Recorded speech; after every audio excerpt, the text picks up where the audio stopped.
कौन सी इज्जत जिसे देखा नहीं जा सकता, जिसे नापा नहीं जा सकता, उसे बचाने की खातिर मैं हार नहीं मानूंगी।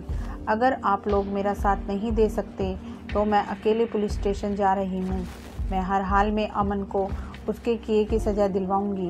मैं लड़की हूँ, यह सोचकर चुप नहीं रहूँगी। मोनिका की जब आँख खुली तब उसका शरीर बुरी तरह से टूट रहा था। कुछ अजीब सा एहसास होने पर उसने अपने शरीर पर पड़ी चादर हटाई। वह पूरी तरह निवस्त्र थी। उसके कपड़े डबल बेड के एक कोने में पड़े थे। यह सब कैसे हो गया? वह यहाँ कैसे आ गई? वह तो अमन को अपने नोट्स दिखाने उसके घर आई थी। अमन कहाँ गया? क्या उसे नहीं मालूम कि उसके साथ ये सब क्या हो गया? कहीं इस सब के पीछे उसी का हाथ तो नहीं? नहीं, अमन ऐसा नहीं कर सकता। वह तो उससे प्यार करता है। फिर यह सब किसने और कैसे किया? मोनिका का दिमाग चकरा कर रह गया। उसके सोचने समझने की शक्ति समाप्त होती जा रही थी। किसी तरह अपने टूटते शरीर को संभालते हुए वह बिस्तर से उतरी। कपड़े पहनने के बाद उसने बेडरूम का दरवाज़ा खोलने की कोशिश की, लेकिन वह बाहर से बंद था। उसने कई बार दरवाज़ा थपथपाया, लेकिन कोई आहट नहीं मिली। परेशान मोनिका लस्त-पस्त सी वहीं रखे सोफे पर गिर पड़ी। अमन एक प्रभावशाली मंत्री दीनानाथ चौधरी का इकलौता बेटा और उसका सहपाठी था। दोनों एक दूसरे को पसंद करते थे। अमन तो कई बार उससे अपने प्यार का इजहार कर चुका था। वह उसे महंगे होटलों में घुमाने ले जाना चाहता था, लेकिन मोनिका अभी अपना पूरा ध्यान पढ़ाई पर केंद्रित किए हुए थी। उसका लक्ष्य सिविल सर्विस में जाने का था, इसलिए करियर बनने के बाद ही वह इन सब बातों के बारे में सोचना चाहती थी।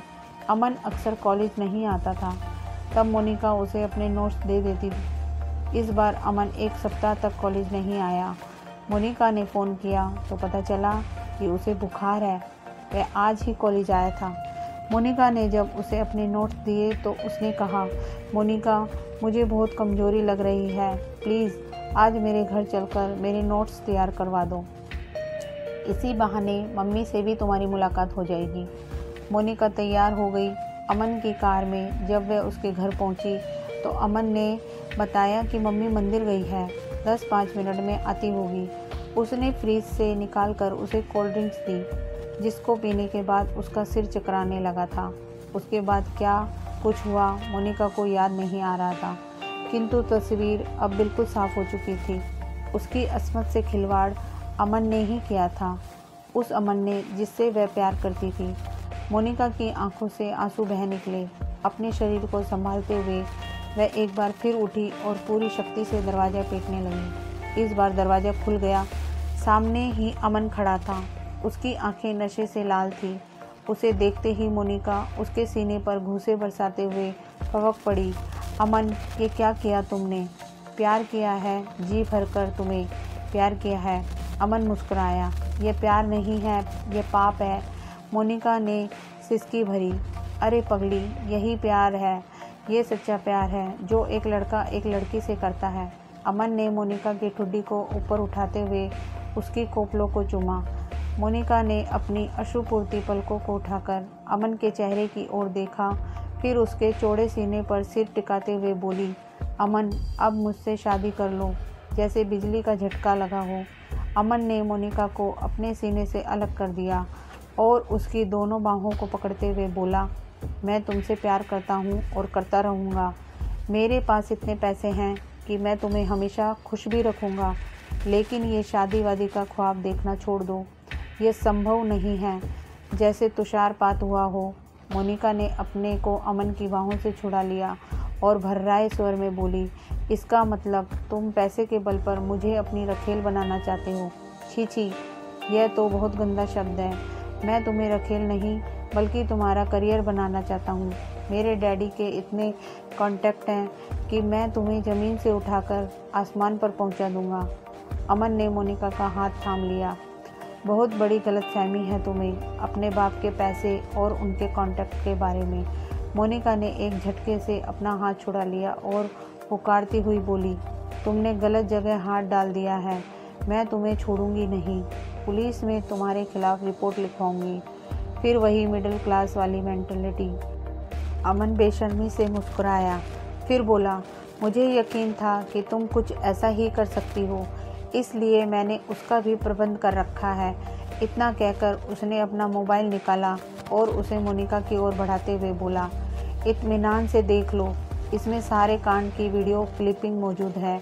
अगर तुमने कोई भी मूर्खता की तो इसकी कॉपी सबसे पहले तुम्हारे घर वालों के पास पहुंचेगी, फिर पूरे शहर में। उसके बाद अपनी बर्बादी की जिम्मेदार तुम स्वयं होगी। मोनिका ने उस वीडियो क्लिपिंग की एक झलक देखी तो उसके पैरों तले से ज़मीन खिसक गई। उसे अपनी टांगें कांपती हुई महसूस हुई और वह एक बार फिर उस कमरे में रखे सोफे पर गिर पड़ी। कोई जल्दी नहीं है, इत्मीनान से इसे देख लो, फिर अपना फैसला सुनाना, मैं इंतज़ार करूँगा। अमन मोबाइल मोनिका के हाथों में थमा कर बाहर चला गया। मोनिका के अंतर्मन में हाहाकार मचा था, उसका रोम रोम काँप रहा था। अपनी बेबसी पर एक बार फिर उसके आंसू निकल आए। वह समझ गई थी कि अब इस अंधेरी सुरंग से बाहर निकल पाना संभव नहीं था। उसे अमन के इशारों पर नाचना ही होगा, उसे अमन की सेक्स स्लेव बनना ही पड़ेगा। सेक्स स्लेव, मोनिका की सोच को झटका लगा। वह देश की सबसे शक्तिशाली सेवा सिविल सर्विस की तैयारी कर रही थी।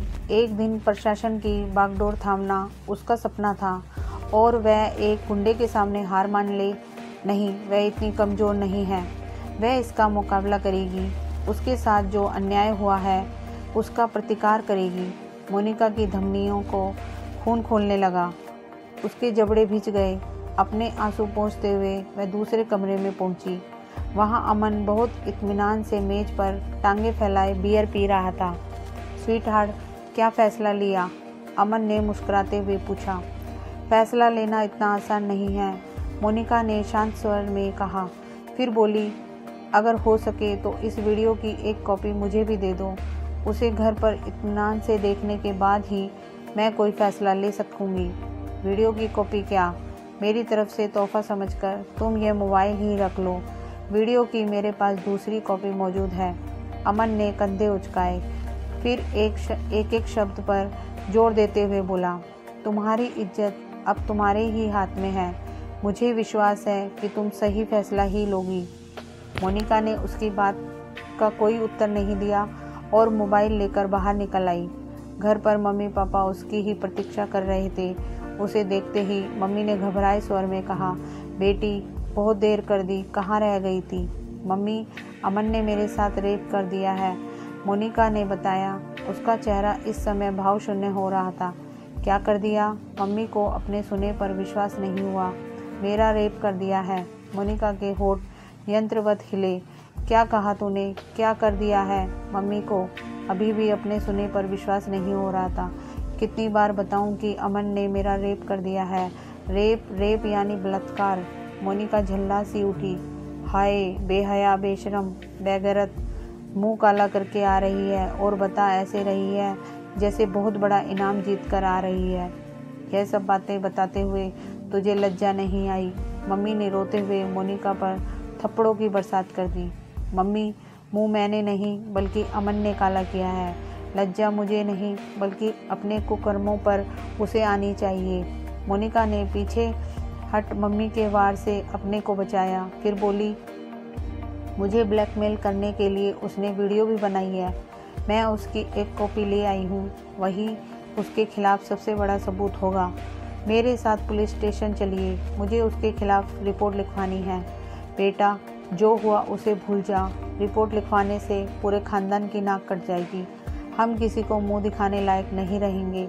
मम्मी ने रोते हुए मोनिका को अपने सीने से लिपटा लिया और उसकी पीठ सहलाने लगी। मम्मी, अगर रिपोर्ट लिखवाई तो हम लोग नहीं बल्कि वह लोग किसी को मुंह दिखाने लायक नहीं रहेंगे। नाक हमारी नहीं बल्कि उनकी कटेगी। मोनिका ने अपने को अलग किया। फिर बोली, अगर रिपोर्ट नहीं लिखवाई तो मैं घुट घुट कर जीती रहूँगी, सोते जागते उस अपराध की सज़ा भुगतूंगी जो मैंने नहीं बल्कि किसी और ने किया है। तू समझती क्यों नहीं? हम लड़की वाले हैं, बदनामी हमेशा लड़की की होती है। इतना कहकर मम्मी अपने पति किशोर दयाल की ओर मुड़ी और तड़पते हुए बोली, आप मौन क्यों खड़े हो? इसको समझाते क्यों नहीं? किशोर दयाल अब तक हतप्रभ से खड़े थे। अचानक वह चौंक से पड़े और मोनिका के सिर पर हाथ फेरते हुए बोले, बेटा, जो हुआ उसे भूल जा। पुलिस वुलिस तक जाना ठीक नहीं है। पापा, ये आप कह रहे हैं जिन्होंने मुझे हमेशा अन्याय के खिलाफ लड़ना सिखलाया है। मोनिका तड़प उठी, फिर बोली, 6 महीने पहले उचक्कों ने मम्मी की चैन खींच ली थी, तब आप पुलिस के पास गए थे या नहीं? बेटा, चैन लूटना और इज्जत लूटने में फ़र्क होता है। पापा का दर्द उनके स्वर में झलक आया। क्या फ़र्क है? मोनिका का स्वर उत्तेजना से कांप उठा। मेरा शील भंग हुआ है। अगर मेरा कोई और अंग भंग हुआ होता, हाथ पैर टूटे होते, तो क्या आप मुझे डॉक्टर और पुलिस के पास नहीं ले जाते? जो तू कह रही है वह सब सच है, मगर वह सब बहुत प्रभावशाली लोग हैं। अमन का बाप कैबिनेट मंत्री है। पापा ने बेबसी से हाथ मले। इसका मतलब आप उनसे डर रहे हैं? मैं उनसे नहीं, बल्कि तेरी इज्जत से डर रहा हूँ। पापा कसमसाए। कौन सी इज्जत? जिसे देखा नहीं जा सकता, जिसे नापा नहीं जा सकता, उसे बचाने की खातिर मैं हार नहीं मानूंगी। अगर आप लोग मेरा साथ नहीं दे सकते तो मैं अकेले पुलिस स्टेशन जा रही हूँ। मैं हर हाल में अमन को उसके किए की सज़ा दिलवाऊंगी। मैं लड़की हूँ, यह सोचकर चुप नहीं रहूँगी, मोनिका ने कहा और सधे कदमों से दरवाजे की ओर मुड़ पड़ी। किशोर दयाल ने दरवाजे तक पहुँच चुकी मोनिका को देखा, फिर लड़खड़ाते कदमों से उसके पीछे आते हुए बोले, रुक जा बेटी, मैं तेरे साथ हूँ। भावनाओं का तूफान लिए दोनों पुलिस स्टेशन पहुँच गए। पुलिस इंस्पेक्टर ने ध्यान से उनकी बात सुनी, फिर किशोर दयाल की ओर मुड़ते हुए बोला, यह आजकल की पीढ़ी बहुत जल्दी में है, सोचती है कि दुनिया को बदल देने की सारी जिम्मेदारी उनके कंधों पर ही है। भले ही मुंह के बल क्यों ना गिरे, लेकिन रीति रिवाजों को तोड़ेंगे ज़रूर। मगर आप तो पढ़े लिखे और समझदार आदमी हैं, क्या आपको अंदाज़ा नहीं है कि आप कितनी बड़ी गलती करने जा रहे हैं? इंस्पेक्टर साहब, गलती हमने नहीं बल्कि अमन ने की है और उसे इसकी सज़ा मिलनी ही चाहिए, इसलिए आप उसके खिलाफ रिपोर्ट लिखिए, मोनिका ने कहा। मैडम, समझने की कोशिश करिए, रिपोर्ट लिखवाने से कुछ नहीं होगा। वह बहुत बड़े बाप का बेटा है। आप साबित नहीं कर पाएंगी कि उसने आपके साथ रेप किया है, इंस्पेक्टर ने समझाने की मुद्रा में कहा। इसका सबूत तो यह वीडियो है जिसे उसने मुझे ब्लैकमेल करने के लिए बनाया है, मोनिका ने एक एक शब्द पर जोर देते हुए कहा।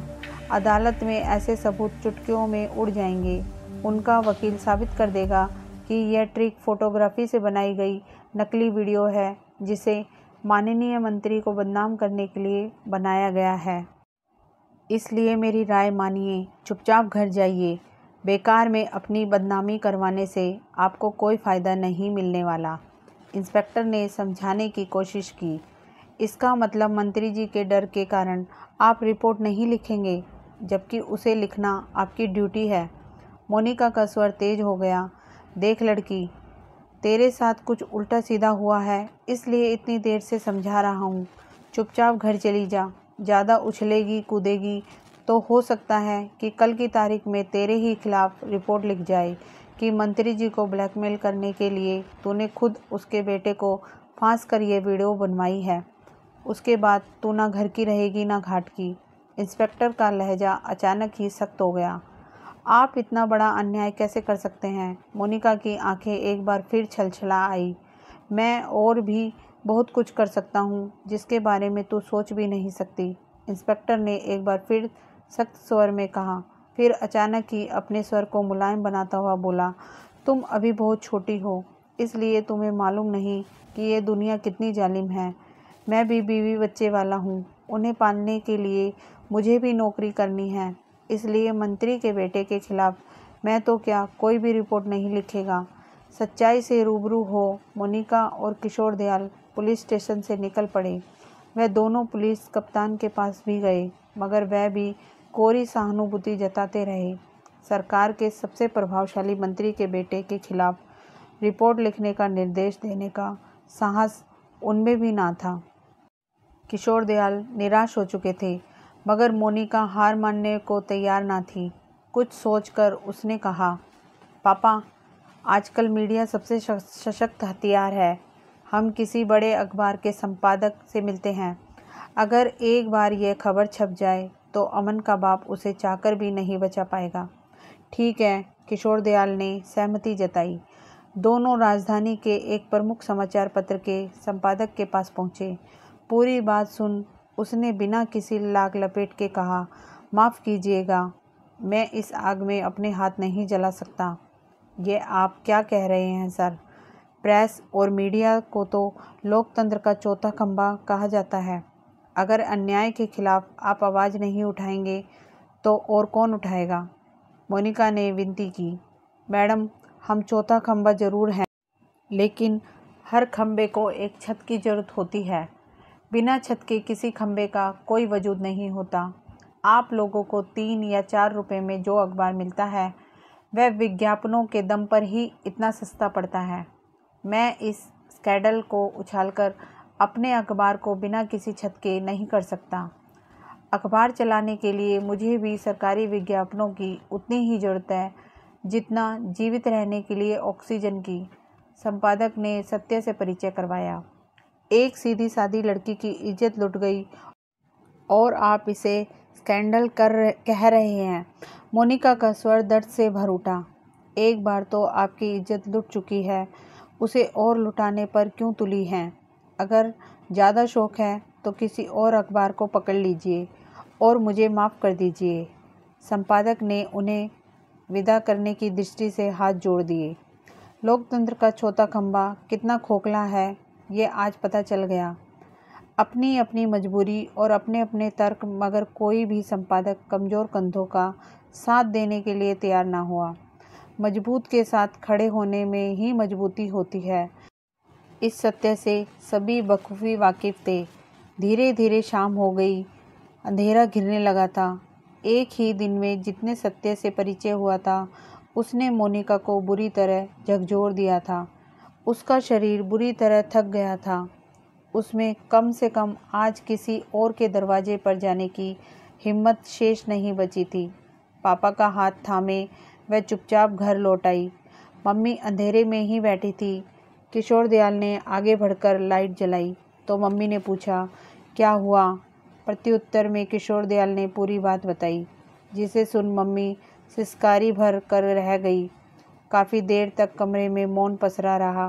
फिर मम्मी ने पूछा, कुछ खाओगी? ले आऊं? हाँ मम्मी, खाऊंगी, ज़रूर खाऊंगी। मुझे बहुत लंबी लड़ाई लड़नी है और भूखे पेट ज़्यादा देर नहीं लड़ा जा सकता, इसलिए मैं खाऊंगी, भरपेट खाऊंगी। जिस पाप में मेरी कोई गलती नहीं है उसके लिए शौक मनाकर मैं खुद को नहीं जलाऊंगी, मोनिका ने कहा। मम्मी ने कुछ नहीं कहा, लेकिन उनकी आंखों से आंसू छलक आए, जिन्हें पोंछते हुए वह किचन की ओर चली गई। किशोर दयाल चुपचाप ही बैठे रहे। ऐसा लग रहा था जैसे उनके पास शब्द ही समाप्त हो गए हों। मम्मी थोड़ी ही देर में पराठे सेक लाई। उन्हें खाकर मोनिका ने प्लेट रखी ही थी कि उसके मोबाइल की घंटी बज उठी। उसने देखा कोई अनजान नंबर था। उसने मोबाइल ऑन करते हुए कहा, हेलो, मिस मोनिका चौधरी बोल रही हैं? उधर से एक गंभीर स्वर सुनाई पड़ा। जी, आप कौन? मैं अमन का बदनसीब बाप चौधरी दीनानाथ बोल रहा हूँ। अचानक मोनिका की छठी इंद्री जागृत हो गई। उसने तुरंत मोबाइल का रिकॉर्डिंग मोड ऑन कर दिया और बोली, इसका मतलब आपके कुत्तों ने आप तक खबर पहुँचा दी। बेटी, तुम्हारे साथ जो कुछ भी हुआ उसके लिए मुझे अफसोस है, लेकिन जो बीत गया वह वापस नहीं आ सकता। इसलिए 20 लाख रुपए ले लो और इस मामले को यहीं समाप्त कर दो।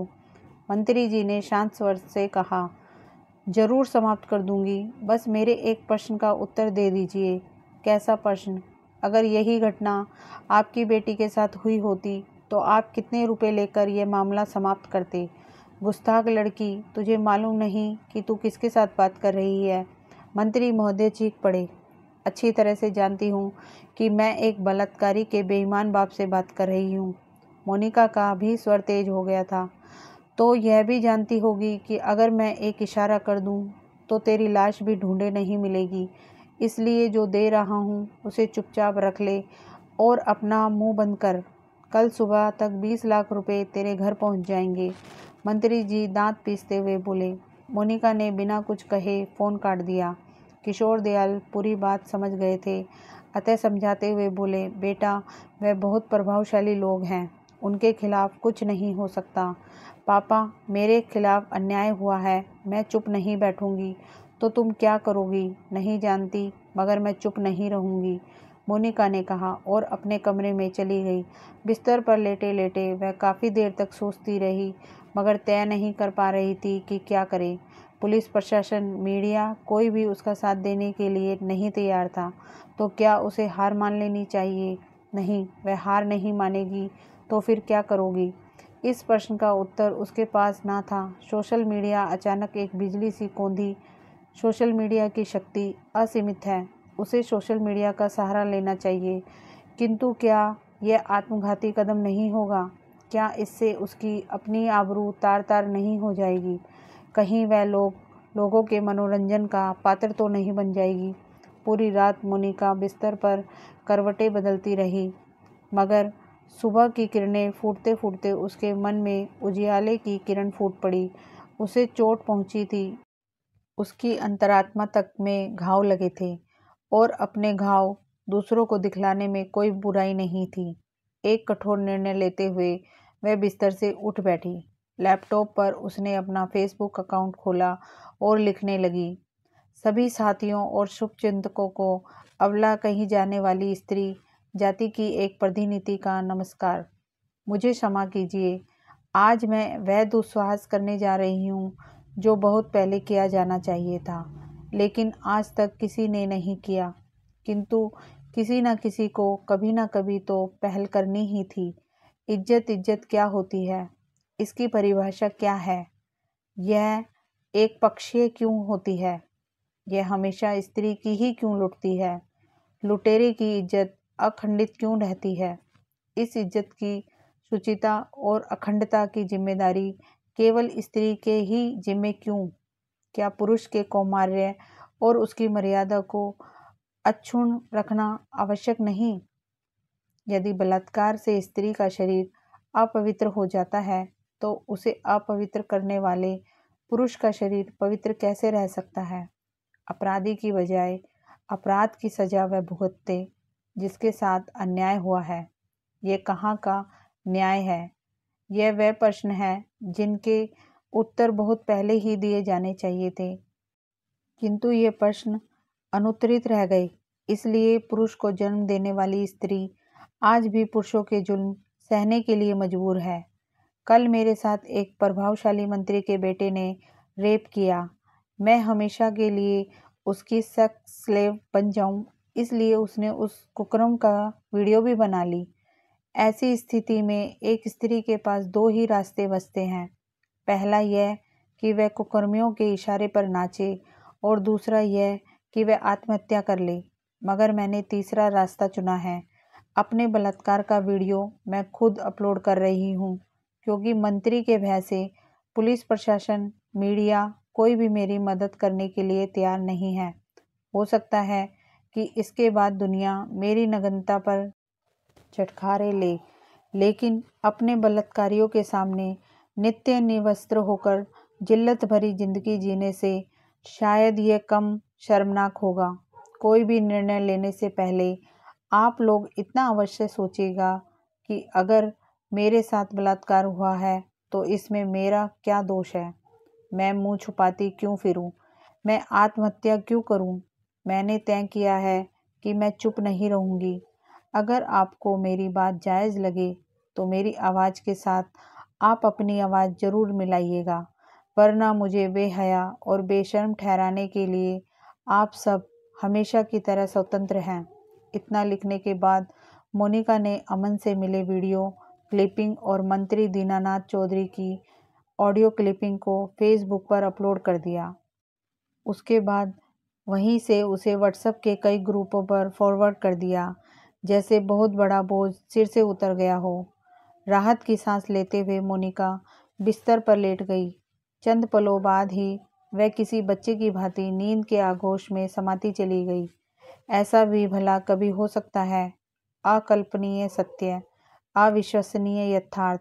किसी ने सोचा भी ना था कि बलात्कार का शिकार होने वाली लड़की मुंह छुपाने की बजाय अपने ही बलात्कार का वीडियो ऑनलाइन कर देगी। चंद पलों में मोनिका का वीडियो और ऑडियो दोनों ही वायरल हो गए। हर गली, हर मोड़, हर दुकान, हर मकान, हर ऑफिस और हर फॉर्म पर उसके ही चर्चे हो रहे थे। पक्ष और विपक्ष में तर्क दिए जा रहे थे। एक इसे बेशर्मी करार देता तो 10 लोग अधब्य साहस। नारियों और नारी संगठनों के तो जैसे सब्र का बांध ही टूट गया हो। मैं चुप नहीं रहूंगी के बैनर और तख्ती लिए हर गली कूचे से महिलाओं के जत्थे बाहर निकलने लगे। हजारों की भीड़ ने दीनानाथ चौधरी के बंगले को घेर लिया। दूसरे शहरों से भी महिलाओं की भीड़ मोनिका के समर्थन में उसके घर के बाहर जमा होने लगी। हर जुबान पर बस एक ही आवाज़ थी, मैं चुप नहीं रहूंगी। सहमते हुए चला हवा का एक झोंका देखते ही देखते प्रचंड तूफान का रूप धारण कर चुका था, जिसके आगे सरकार के भी पैर उखड़ने लगे थे। दोपहर होते होते दीनानाथ चौधरी को मंत्रिमंडल से बर्खास्त करने और अमन को जेल भेजने की खबर आ गई।